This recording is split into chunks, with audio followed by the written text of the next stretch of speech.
გარემოს დაცვის სამმართველო 53,000 ლარი ბათუმის საკრებულო 70,000 ლარი აჭარის განათლების სამინისტრო 73,500 ლარი. ეს თანხა აღნიშნულმა უწყებებმა ავტომობილების შესაძენად გამოყეს. ერთიანი ნაციონალური მოძრაობის წევრები ფიქრობენ, რომ არამიზნობრივი ხარჯებისთვის მხოლოდ აჭარის უმაღლესი საბჭოს თავმჯდომარის გამტყუნებით მთავრობას რამდენიმე დღიანი უშუქობის გადაფარვა სურს. ეს იყო თემის გადაფარვის მცდელობა. ეს არ იყო ერთეული შემთხვევა. და არ ასოცირდებოდა მხოლოდ უმაღლეს საბჭოსთან. უკანასკნელ პერიოდში რეგიონში ძვირადღირებული ავტომობილების შეძენის ერთგვარი ტრადიცია და ტენდენცია დამკვიდრდა.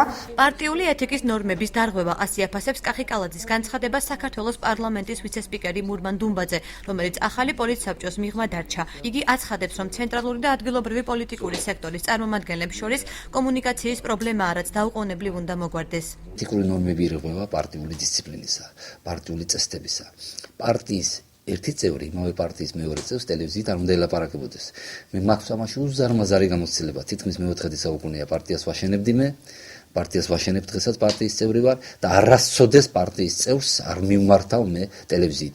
ეს არის კომუნიკაციის პრობლემა და მე ვისურვებდი, რომ დღევანდელ მთავრობასაც და განსაკუთრებით ჩვენი პარტიის წევრებს, ქართული ოცნება დემოკრატიული საქართველოს წევრებს და მithumetes პოლიტსაბჭოს წევრებს მეტი კომუნიკაციის უნარები უნდა ჰქონდეთ ერთმანეთთან. აჭარის განათლების სამინისტროს Mitsubishi L200 და Niva, ასევე სამი მსუბუქი ავტომობილი ემსახურება. მიუხედავად ამისა, უწყება 73,000 ლარად ღირებულ Land Cruiser Prado-ს შეძენას აპირებს. უწყებაში განმარტავენ, რომ აღნიშნული ავტომობილი მაღალმთიან აჭარაში გადასაადგილებლადაა საჭირო, თუმცა დღეს განათლების მინისტრის მოადგილემ განაცხადა, რომ გადაწყვეტილება გადაიხედება.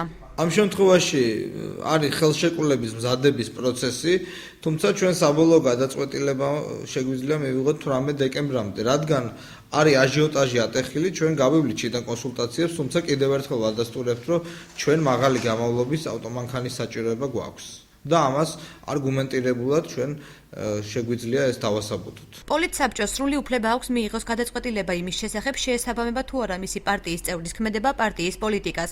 ხალხის მიერ არჩეული ნებისმიერი თანამდებობის პირი გადაწყვეტილებების მიღებისას უნდა ითვალისწინებდეს ქვეყნის სოციალურ-ეკონომიკურ მდგომარეობას. ასე გამოეხმაურა საკითხს არჩილ ხაბაძე Facebook-ის ოფიციალური გვერდის მეშვეობით.